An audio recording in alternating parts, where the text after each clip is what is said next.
It's Friday. I hope you are in the chat. I hope you're ready to hang out. I hope you're ready to discuss some things. We've got a lot to talk about on this week's Finally Friday. It begins in just one moment.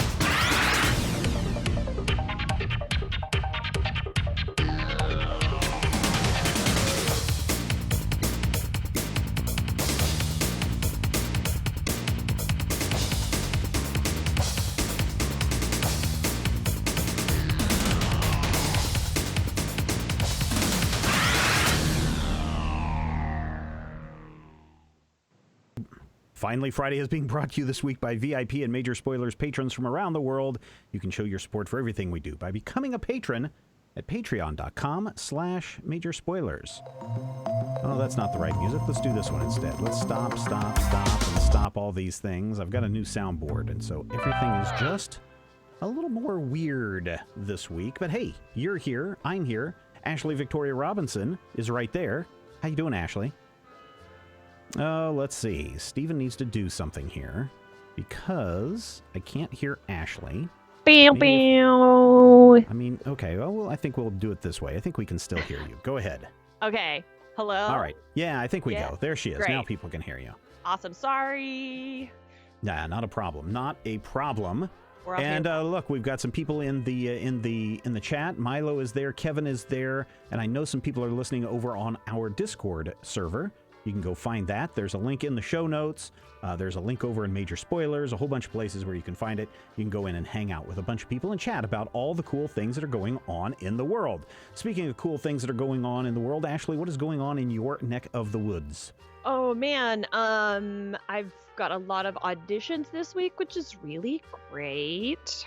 We have a podcast guest coming over tonight who hasn't been announced, but is a big fan and someone that we mentioned on Major Spoilers. Very cool. And starting next weekend, for the next subsequent 3 weekends, I will be out of town. So I'm trying to get as much done as you can. Many things done, totally. So it's I totally understand that. All really good, very first world problem stuff going on. No. Hey, getting booked and working ahead is a great thing. I've been putting together some things for this week's VIP live chat.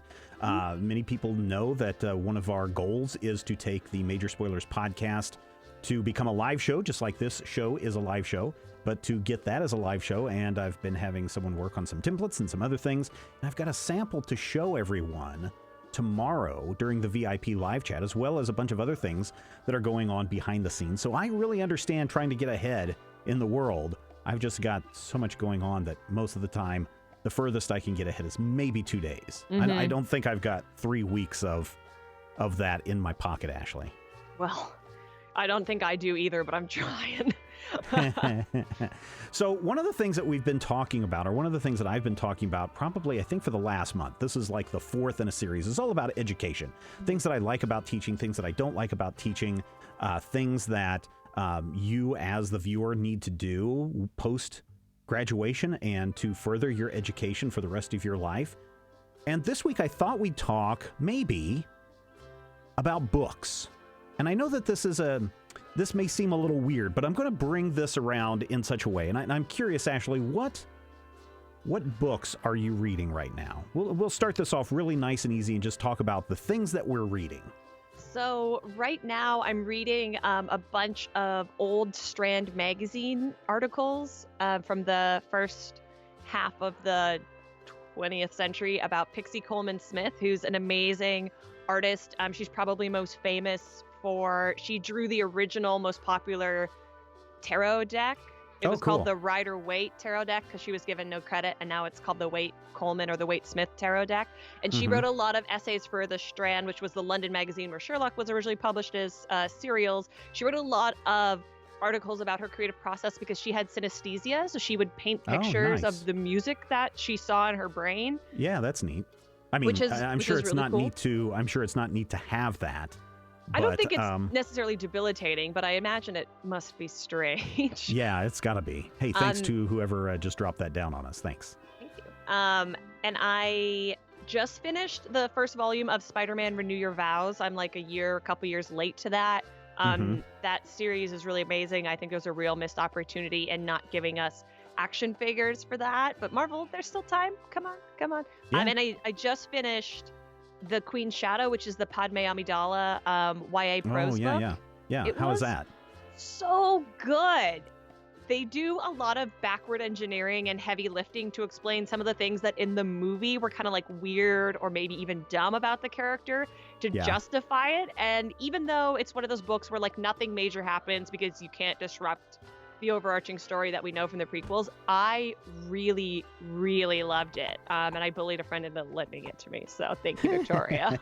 Well, it's funny that you mention Star Wars stuff because a couple of weeks ago, maybe 3 weeks ago, I want to say, I had just finished the Scoundrels book. That is the big solo heist book, and it's got like Han Solo and Han Solo, Chewbacca, Lando, and then a bunch of people that don't really appear in other places, but there is one other person that appears at the very end as kind of like, haha, did you know this? And so that was a lot of fun to read, and I could kind of see if they wanted to do a sequel to Solo, that they could go to Scoundrels and they could use that.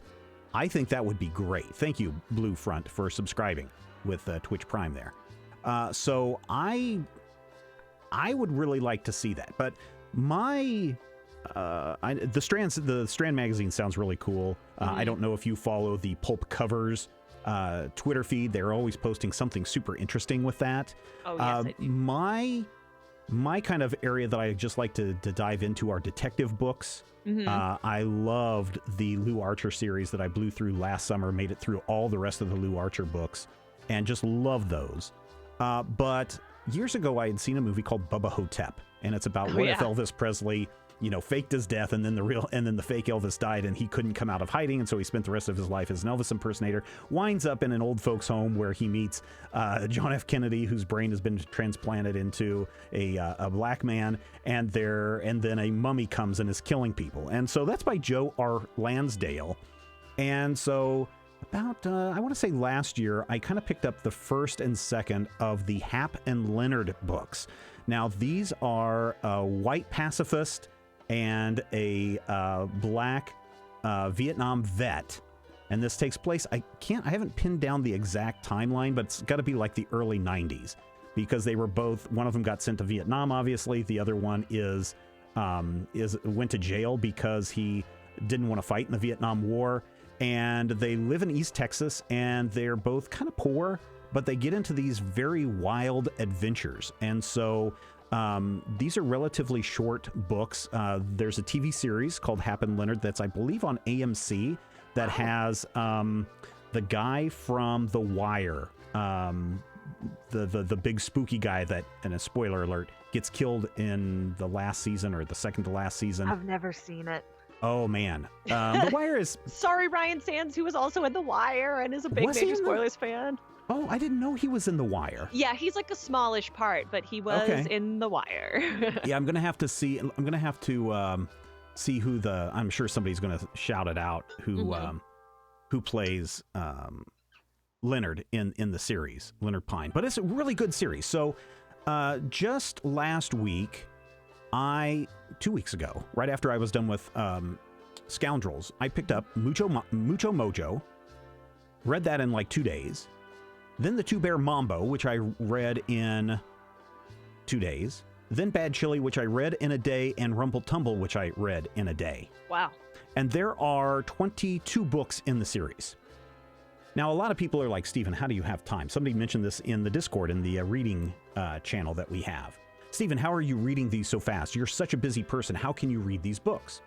And my simple answer is right now during the summertime, I've got 2+ hours of exercise that I do every day. I go to the gym. My son is doing some CrossFit stuff over the summer, so I've got a gym membership. So I just go on the treadmill or the stationary bike or the weights or whatever it may be, and I just listen to these books in audiobook format. Or I'm outside walking, or when my youngest goes to karate and I'm just hanging around for an hour.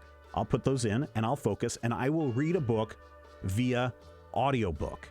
And so one question that I have for you, Ashley, is, and this is somewhat controversial, I think, among maybe book purists, is an audiobook reading? Am I reading a book when I am listening to that audiobook? Sure. Why not? I mean, who cares? it uses a completely different part of your brain. I Mm-hmm. don't like audiobooks personally. Although I will engage with audiobooks if that's the easiest, most convenient, which sometimes means the cheapest way to get them. Mm-hmm. It's just not a way that I like engaging with that type of material. But I think people who say that that's cheating or that that's not reading, I mean, I get it. It's a different physical action, but you're Yes. still engaging with the material and taking in all the Mm-hmm. information. And because it is a book, it's not like you're watching the movie and then claiming that Right. you understand the book. Like Right. it, which is something that I don't agree with, and it's not the same. The Now book I is don't. always better. I'm gonna look. I'm gonna see who was the narrator of the Lou Archer books, because that one was just pretty much straight up this person reading the books as presented, and I was fine with that. It's just, I engage with the book. Milo is asking, are you able to focus on the book the entire time, or do you notice yourself missing things occasionally? If you miss something, do you just ignore it, pass over it, or do you rewind and catch it again? If that ever happens, and occasionally I'll doze off, just like when you're reading a book, you might doze off. But if there's something I missed, like, wait a minute, what did they just say? I can back up like 15 seconds or 20 seconds or whatever it may be, so I can listen to that again. I have found myself, though, because I'm just either walking on a treadmill or walking outside, there's very little things that I need to pay attention to. It's not like someone's going to jump out from an alley and mug me when I'm on a walk, because we don't have that stuff where I'm at. Yeah. So I can just, basically zone out of everything, look at the sidewalk in front of me, and just walk and listen and engage with that book. So much so that I am picturing everything in my head as if I were reading the book. But there have also been times, I think it was Deathly Hallows? No. What was the one that the second to last book? Mudblood Prince or whatever it was? Half-Blood. Half-Blood Prince, yes. There were so many times where I'd read a page and go, what did I just read? And have to read it again. And it was hard to focus on that book. But the audiobooks, I have no problem. And I have a lot better retention on the material when I listen to something in audiobook form than when I maybe read it in print form. And I think that goes back to an educational principle of, you remember, if you see something, you only remember it a certain percentage of time. But if you see something and you hear something, that percentage increase of retention and memory. And if someone shows you how to do something, that retention and learning increases, significantly. So I think by being able to listen and focus on the words and picture what's being said and done, I have a better understanding of what's going on overall. And I'm not saying that I've got a reading comprehension issue, because I can read books just fine. But the one thing that kind of threw me is when I read Scoundrels, because in the Scoundrels audiobook, it's not that they're acting everything, but the person who is reading the book does all these different voices. So he's got a voice that sounds like Han Solo. He's got a voice that when it's Chewbacca talking, he makes Chewbacca noises, or they're editing them in or whatever, these Chewbacca noises. Every character has a different voice that this person is acting. And it kind of threw me, because not only that, if you're on a spaceship, you hear the hum of the spaceship in the background. So it's more like an audio drama than an audio book. It is, but it is the actual reading the book, because it'll be like, I'm Han Solo, said Han Solo. And it's just like, whoa, this is really weird, and really took me out of it. And also likewise with the Hap and Leonard books, the person that is doing the narration, let me see if I can find his name really quick. I probably won't be able to. He also has a different voice for Hap and a very distinct voice for Leonard, and it makes it easier to differentiate who's talking with one another. So I really, really enjoy that and appreciate that a lot more than what I had thought just somebody reading a book to you would be like. So I think if you've listened to The Hobbit, they're not doing different voices for The Hobbit. It's just straight up reading. And I think depending on which version of Harry Potter that you're listening to, it's the same way. Maybe you have somebody doing a little higher voice for the female and maybe a little lower voice for a grown-up, but pretty much it's just reading straight through. I think, too, it depends on maybe the company that's hired to do the audiobook, whether or not you get that sort of production. Like, I listened to an audiobook called A Study in Scarlet Women, which opposes the idea that Sherlock and Watson were actually women, and they put on these male personas. And the voice actress was amazing. Like, she had different accents. The men really sounded like men. The women really sounded like women. but it is a little weird compared to sitting Yeah. down and like listening to like Neverwhere or Cabin Pressure, or like the BBC produced audio dramas where you sort Hmm. of what you're getting into. Even though they're very similar, it's a different headspace. Yeah, I was really thrown by Scoundrels, but someone's saying in the chat that, yeah, all of the Star Wars books are like that, which makes me Oh wow. maybe want to go check out some more of those. I know you don't care about Star Wars books, but maybe I might want to check out some more of those. Now, I only like care I about said, very particular Star Wars books. the Hap and Leonard series is really long. And like I said, I finished Rumble Tumble. And I got to tell you, if you're not prepared for these books, there's a lot of harsh language, a lot of racial slurs that are used throughout. And that's because, and I was trying to think, I saw a quote from this the other day. You can have racist characters in your literature. That doesn't make your book racist. No, I Right. guess your treatment of them.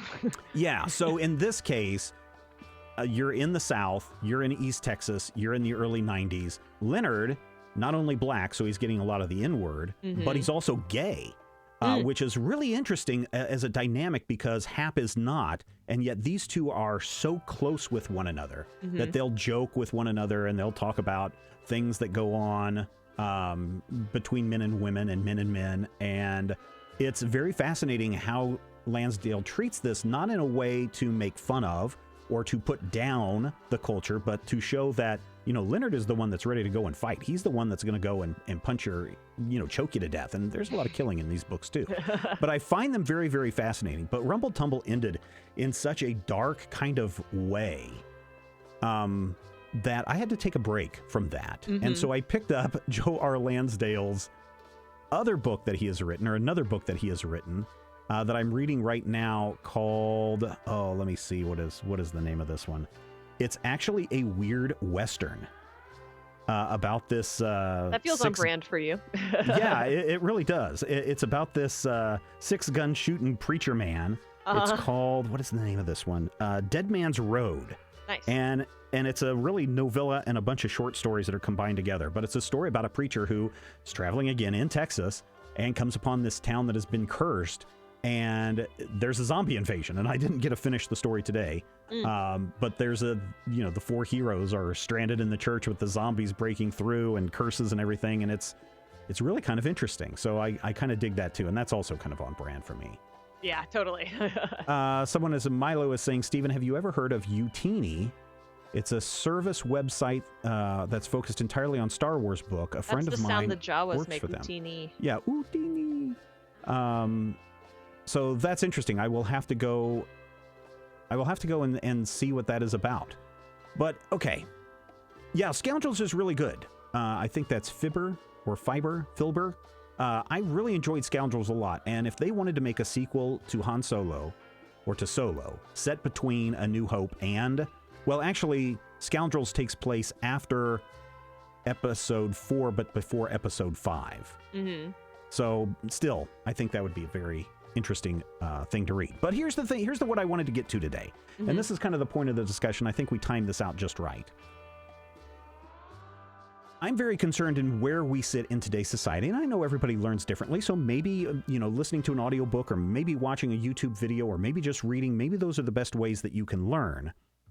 But I was thinking about our current political and economic environment and social environment, and it got me thinking about Ray Bradbury's Fahrenheit 451. And I'm guessing you probably read this in school, correct? Yep.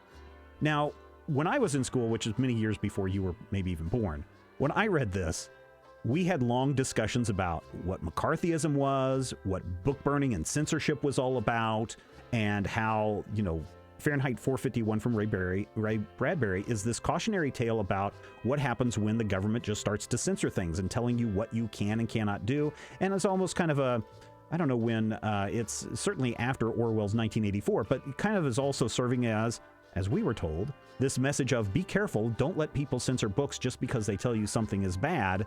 Don't allow book burning, beware of fascism, all of those kinds of things. And I was wondering, was that also the same thing that you got out of that book when you were in school, or had they changed the message by then? I read it as part of, in my 10th grade English class, we had a whole unit on banned books. Okay. And so we read that as part of it, and then we had to read an Orwell And then I think I read, what's the Huxley book with the drugs? Oh, Aldous Huxley's Brave New World? Not Brave that New one. World, yeah. And we did Lord of the Flies. Like, we did a lot of sort of dystopian and dissecting why those they all came out of a similar time and a similar zeitgeist and what it said about the world. And not to be too political about the current day, but I think there's not as heavy a value placed on education and things like that, and seeming smart and having discourse and having a personality. And like, I'm Canadian, and the French tradition is that if you are a guest somewhere, particularly like a dinner guest, your job is to bring the conversation. Like, you have to have something to talk about. And I feel like that is something, while that's a little old world, and maybe I sound like Grandpa from The Simpsons, I feel like there's no value placed on that anymore, because we can all just look at our phones and entertain ourselves. And like, I try to make a concerted effort, even when I watch television, to not have my phone out. And it's unless I'm specifically looking something up, and it's wild when you're the one person not engaging in that, how often you'll find, even in a social situation, right, that people want to go to their phones. Yeah.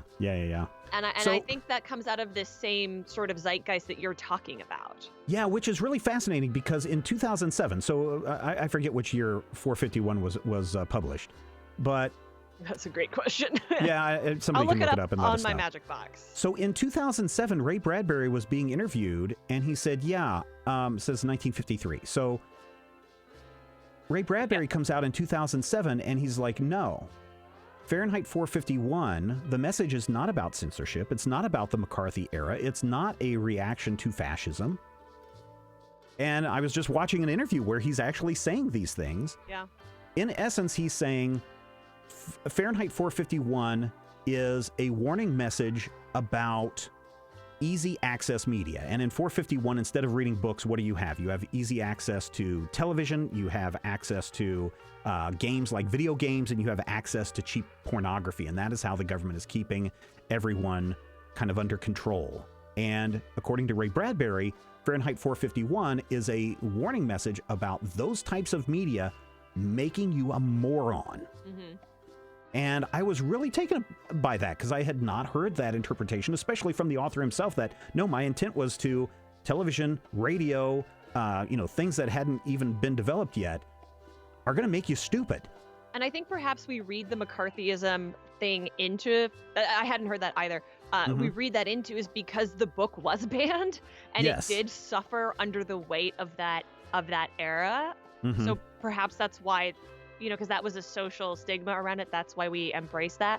That's fascinating. It's also kind of funny because on the Major Spoilers podcast this week, we wound up talking a lot about pornography. And if anyone is sort of interested in pornography in particular, and that medium and how it's affected our society, there's a really great podcast called it's called The Last Days of August that examines what's happened to our culture since porn became free on the internet. And I think if people are interested in this discussion, they might be interested in that as well. And I wanted to say that before I forgot. Maybe I have to go check that out. I understand.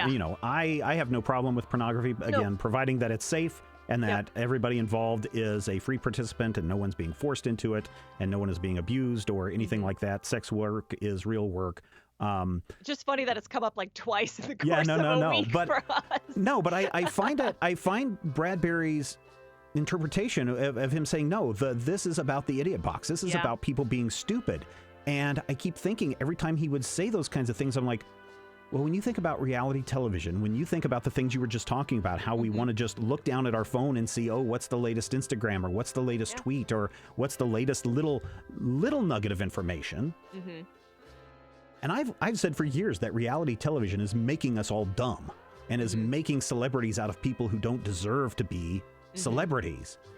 And so I'm really shocked that I found Ray Bradbury actually kind of echoing some of those kinds of things. I maybe not agree with him that someone sitting here having a discussion on Twitch and someone watching it, or someone watching a live stream gameplay is going to make you dumber. But I do understand that there are things that we should be careful about, and we do need to watch out for. How are we using, Marshall McLuhan said the medium is the message, right? Yes. How are we using this to share information, to have a good, as you mentioned, how are you going to have a good discourse? What are you going to add to the conversation? Or are you just adding noise to the signal and making everyone dumb? Well, and so, go ahead. I was going to say, I think it's important that we are critical of the media that we do engage with. I love lots of media that's absolute trash. Like, I have watched every season of Sister Wives, and is that adding anything to our cultural experience? Probably not.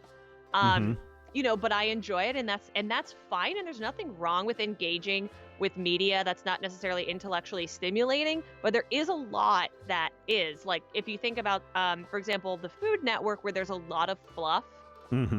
Someone like Andrew Zimmern, who goes to places in the world and engages with their food culture and explores what the local farm, like, there is a lot of quality to be had there as well. And I think when people are making choices, perhaps the best thing is to do a little bit of research. And I know no one wants to do that because it's entertainment and it's supposed to be fun, but like, don't let the algorithm pick for you. Think and that kind of ties into what I was talking about last week about how we should never stop learning. We need to be able to go and research information for ourselves. Snopes right now is under a slap lawsuit where this company is trying, these groups are trying to shut Snopes down, and Snopes is like, no, we have to be around because we're actually providing a non-biased look at what is truth and what is not truth. And we serve a valuable service to the community. And unfortunately, people don't even know what Snopes is still. They don't know where to go to Snopes to find the information. They just assume that what they see on the Facebook or Instagram or Twitter or Variety or any number of other websites out there is absolute truth and gospel. Or what they see is, in the case of Ray Bradbury, talking about how television news, especially in the way that news is served up in little chunks, makes you dumb because you're not getting the full story. And so, again, I think books are important. I think audiobooks are fine. I think watching something on video, if it is, a way that you can learn best, and I say all this because I'm developing a bunch of learning stuff that is a combination of all three, that we need to make sure that the information we're sending out there is the right message and that it's not making us dumb. Absolutely. I guess. And I think people need to be aware of how they consume media best. Like, if you are someone who really gets the most out of an audio experience, then maybe that's something that you should explore more. Or if you're like, I'm a very traditional learner, like the school system was great for me, that worked perfectly. And that's not the case for everyone. And because we live, like, we're also fortunate to live in this era where technology can streamline things for us. So if something seems difficult at first blush, maybe there's another way that you could engage with it. If listening to punditry is something that you find very effective, then explore a lot of different outlets covering, similar topics. I mean, major spoilers should be your first stop, of course. However, we're not the only ones. You do have a new Did You Hear? And Did You Hear kind of came out of my frustration of, I hate seeing, and I've talked about this before about, it's kind of a drug allegory, how when you're a blogger, it's almost like you're chasing the dragon, almost like you are addicted to heroin, where you're just trying to get that next high of that rush coming in. So you're willing to jump on anything to get that high of getting that story up first and getting people to come and read your site. And so sometimes you may not be completely thorough, and maybe you're willing to publish rumor and all these kinds of things. And I really do understand that appeal, because when Major Spoilers first started, that's where we were at. But as my time became less and less, I began to say, is it really that important that we are first with everything? And I think it's probably better to be more accurate than to be first. And I know that if people say, hey, I would rather go over to Major Spoilers because even though it may be a day late or a few days late or whatever, they're going to have a more balanced reaction or a more thoughtful reaction to some of these things that are going on than just saying, oh, who I heard was going to be the next villain in the next Batman movie? It's going to be Professor Egg. And it's like, that's a rumor. And then the next day it's like, oh, it's not Professor Egg, it's going to be Man-Bat. And it's just like, that just kind of starts to drive me up the wall because it doesn't contribute to conversation. In fact, it probably stirs up more problems than the ones that they think that they're trying to solve by getting those rumors out there very quickly. But it drives ad revenue, which is sort of... It does, right? It's sort of that catch-22, speaking of another dystopian book that we could bring up. But the journalists who have the most followings, or the ones that people respect, because look, everyone with a blog is a journalist now. Everyone with a Twitter account is a journalist, which is amazing. However, all the people that like have really like go on to write books or go on to start their own sites, or have the highest, those are all people who are giving you critical analysis, because that's still the most valuable thing that you can get. Yeah. And in a world where we're not all in an office and we're not all calling CAA every day and demanding that they give us scoops, that's the best thing that we can offer as well. Right. I think people, particularly at Major Spoilers, are responding to that, and that's really cool. Yeah. So the question that I have, I was trying to look up. There are some times where things, and then I think, I'm not saying this is great television, but I was just listening to an NPR thing today. I forget which one it was, but they were talking about the racial bias in IQ tests and this case that went to court in California. And I'm trying to remember the year. I want to say that it is in, it's in the late 70s, early 80s when this happened. Somebody's probably going to shout it out. Maybe is it the Arthur Jensen one? Probably not. Yeah, the Arthur Jensen case, I believe, is what it is. But I remember in the early 80s on a show called Different Strokes that there was a huge episode about how I think Arnold or whoever, or maybe it was Willis, was trying to get into a certain program, and the test that they gave was biased. And in the episode, they were spelling out, why is this standardized test biased towards certain races? And they really broke it down, and that's something that stuck with me all these years, to the point where when I heard this story in this case, I was wondering if this was television, ripping from the headlines to, in a comedy, bring some social awareness to a big court case that went national. And I think it went up to no, it only stopped at the California Supreme Court, but that had an impact in how things went forward. And I think that is smart. I think that's smart kind of storytelling and education, where you can take something that is maybe not everyone's aware of, but use it in a more mass marketing or a mass appeal television show, and still bring that information out and inform people of that information, whether they're aware of it or not, so that if it does come to them, they're like, oh, I think I remember something about this. Yeah, I mean, standardized tests are like deeply problematic on every number of levels, and then before we even get to like class bias, racial bias, privilege, anything like that, like they are so, as someone who's good at standardized testing, deeply problematic, because they're so specific to just one way of thinking. I can't wait until we do away with them, because clearly they don't work, because people can graduate without being able to read. Yes. So, but here's my question. Okay, let's bring it back to reading and books. And Ray Bradbury's Fahrenheit 451. Yes. Originally, this was a warning about censorship, about the McCarthyism, about fascism, the Red Scare, all of that stuff. And then it was turned into, or clarified, that it's about other forms of media making you stupid. Knowing that there are those two different views of the book, or those two different interpretations that can be pulled from the book, where's our society at now? Are we failing on both points? Well, maybe we are, but are we more into Ray Bradbury's modern interpretation of his work, or the original interpretation of his work? It's so interesting, because I don't see the interpretations as being honestly all that different.